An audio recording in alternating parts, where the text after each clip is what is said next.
네, 서울 동작구 국립현충원에서 제64회 현충일 추념식이 열렸습니다. 문 대통령 내외를 비롯한 정치권 인사들, 국가유공자 및 유족과 각계 대표 등 만여 명이 모두 순국선열을 기리는 한마음으로 자리를 했습니다. 자, 현 정부는 해외에 있는 독립유공자의 유해 봉환, 또 국내에 묻힌 유해 발굴에도 공을 들여왔습니다. 우리 대통령으로는 처음으로 카자흐스탄 현지에서 유해 봉환식을 주재했고요. 또 9.19 남북 군사합의에 따라서 비무장지대에 묻힌 6.25 전사자들의 유해도 찾아냈습니다. 올해가 3.1운동 및 임시정부 수립국 100주년인 해여서 더욱 의미가 깊었습니다. 국가를 위해 헌신한 마지막 한 분까지 찾는 것이 국가의 마땅한 책무입니다.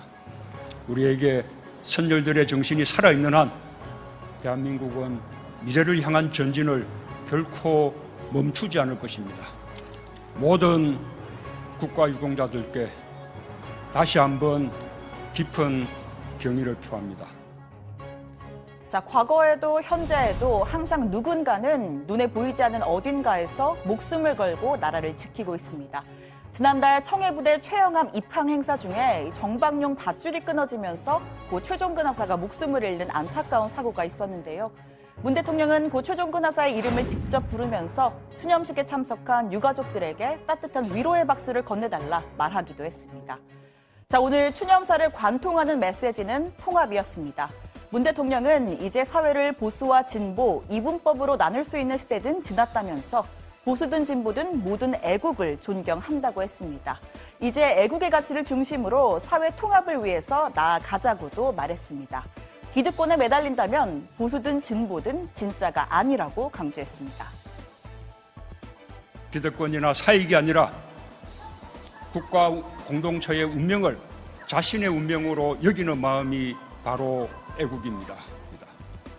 스스로를 보수라고 생각하든 진보라고 생각하든 극단에 치우치지 않고 상식의 선 안에서 애국을 생각한다면 우리는 통합된 사회로 발전해 갈 수 있을 것입니다. 그것이야말로 이 시대의 진정한 보온이라고 믿습니다. 보수와 진보의 반목, 거기서 싹튼 불신이 팽배한 우리 사회 전체를 향한 메시지입니다. 또 거듭된 막말과 갈등으로 대립하는 정치권을 특히 겨냥한 것이기도 합니다. 한자리에 모인 여야 지도부는 이 메시지를 들으면서 어떤 생각을 했을까요?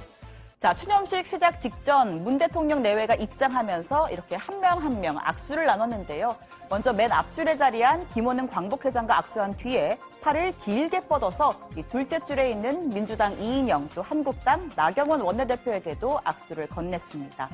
이어서 다시 앞줄 이해찬, 황교안, 그리고 손학규, 정동영 대표와도 악수를 나눴습니다. 뒤따르던 김정숙 여사에게도 시선이 쏠렸는데요. 자, 지난 5.18 기념식 때 바로 이 장면 때문입니다. 자, 이번에는 어땠을까요? 황교안 대표와 어떻게 했을까요? 자, 눈을 맞추면서 웃는 얼굴로 악수를 나눴습니다. 5.18 때 불거진 이른바 악수 패싱 논란, 이번에는 없을 걸로 보입니다. 자, 여야는 한 목소리로 호국 영령의 희생을 기리면서도 한반도 정세에 대한 인식과 대북 해법 등을 놓고선 시각차를 드러냈습니다. 먼저 민주당은 한반도의 항구적인 평화를 기반으로 통일 대한민국을 향해 나아갈 수 있는 근거와 힘도 순국선열의 위대한 희생 때문이라고 강조했습니다. 반면 자유한국당은 6.25 때 사선을 함께 넘었던 동맹들마저 외교 파탄으로 멀어졌다며 정부 여당은 미사일을 쏘아올린 북한에 사과 요구는커녕 대북 지원으로 응답하는 촌극을 연출하는 지경에 이르렀다고 비판했습니다.